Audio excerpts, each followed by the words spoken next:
the horror we are facing today is our horror.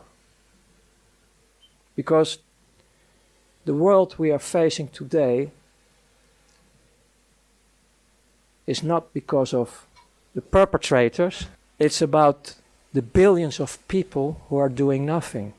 And it's not pleading guilty, no. It's about being unaware. Having said that,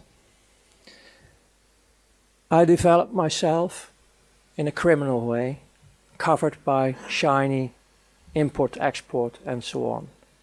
So I got, on a young age, I'm talking about roughly around 20, I had already these shiny things like cars you can only afford when you are rich.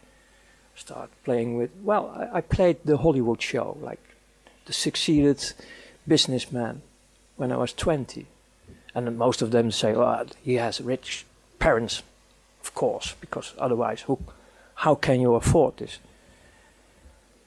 But out of all this business, I start also be involved in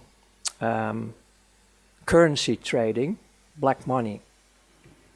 So I start to be making a little bit of business with money.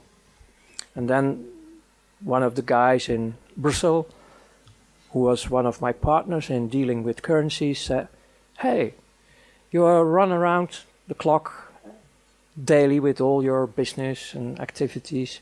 Why don't you go in the money trading? We have license available and we can make a deal. And we did this through offshores, like nothing on your name. And it could be a nice career for you. There was one condition, a warning ahead. You have to put your conscience in the freezer in minus 100 degrees. And I say, no problem. Hey, I'm nearly dead, so no problem.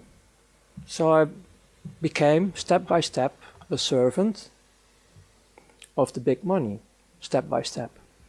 It was still taking some years to come in the higher regions. And I get more and more excitements, like from Russia, Secret Service. They printed better dollars, American dollars, than the American dollars who were circulating from the Federal Reserve. Better quality. And they were printed, made in the USSR. And we get the assignment, we get our commissions, and we get the assignment to dump this in the market through bigger drug dealers,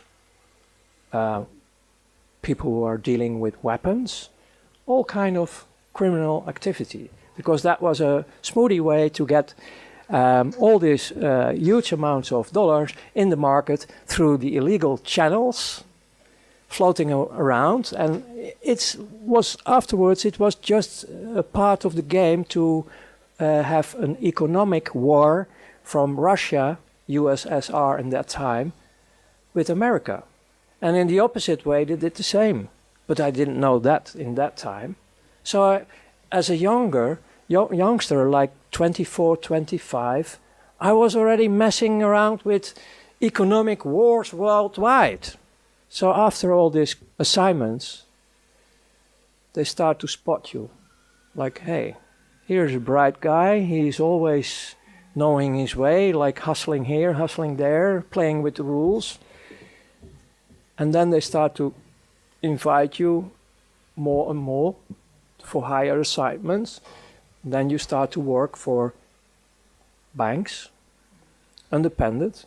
You're doing the dirty work for central banks, for multinationals, for governments, for what they call now terrorist organizations, and all secret services. Hey, secret services? Yes.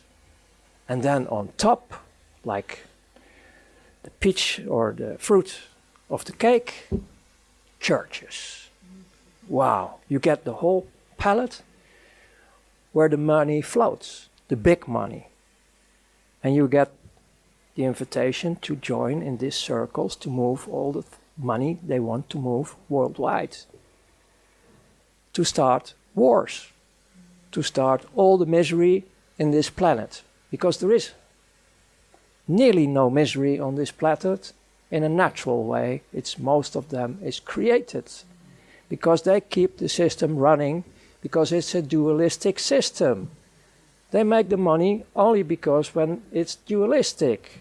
And if we have all the ships, these energy containers they use only to suck, if they are asleep, fine, you can do whatever you want. This is also the mentality of the elite. Well, they are not elite. They are not elite.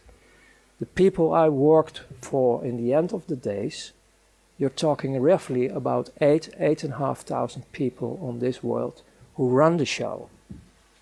In the end, because I can give you all the details about everything I did in this world, like indirectly I was killing people. Like you are in a stealth bomber, dropping bombs. I did this financial-wise as missions, like destroying temporarily the economy of Italian. And then later on, when you are in the financial market, you listen to the people who are involved, and they have a big laugh because some people were killing themselves because their companies were destroyed and they left behind women with children. And we have only a laugh about it. We joined it. That's the world I come out. My turning point was that I was so good in everything I did with my team that I was, in their opinion, ready for the last stage to be invited in sacrifice of children. That hits me. That was really going through my bunker. I couldn't handle it. It was hitting me like hell. I didn't go there. And I started to malfunction. And my whole career falls apart. And the last point I want to give you is, if we want to have liberation, don't look at outside anymore. The change will be from inside. We, the people on this planet, have to choose different, saying we don't want this anymore. It's enough. We can decide for ourselves to stand up, to be as one again, unity and diversity, and we can cooperate worldwide with each other.